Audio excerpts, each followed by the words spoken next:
एक गांव में एक घर था। उस घर के पास एक बड़ा सा पेड़ था। उस पेड़ पर दो प्यारे पक्षी रहते थे।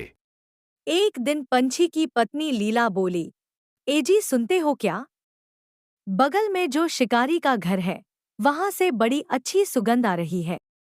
और तभी पक्षी उड़कर जाता है और शिकारी की रसोई में खिड़की से देखता है कि वहां तो गर्मा गर्म जलेबियां पक रही हैं। तभी चीकू को शिकारी की पत्नी रीमा देख लेती है और उसे देखकर उसकी आंखों में शंका की झलक आ जाती है।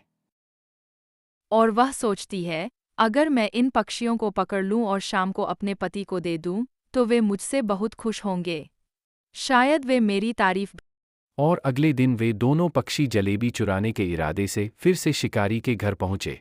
जैसे ही वे खिड़की के पास पहुंचे, उन्होंने देखा कि शिकारी की पत्नी कमरे में ही बैठी है। तभी शिकारी की पत्नी रीमा अपनी रसोई में जाती है और वहां जाकर जाल बिछाने लगती है।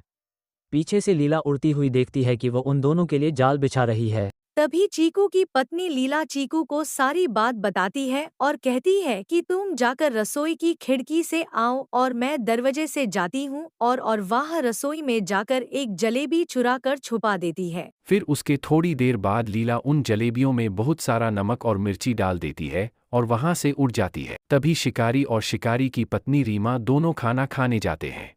तभी शिकारी और शिकारी की पत्नी रीमा दोनों खाना खाते ही जलेबी का टुकड़ा मुंह में रखते हैं। उसमें नमक और मिर्च के कारण वह दोनों रोने लगते हैं।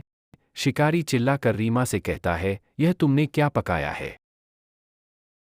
तभी रीमा जोर जोर से रोने लगती है और चीकू की पत्नी लीला दोनों ही अपने घर में बैठकर हंस रहे होते हैं कि देखा तुमने, मैंने रीमा को कैसे मज़ा सिखाया।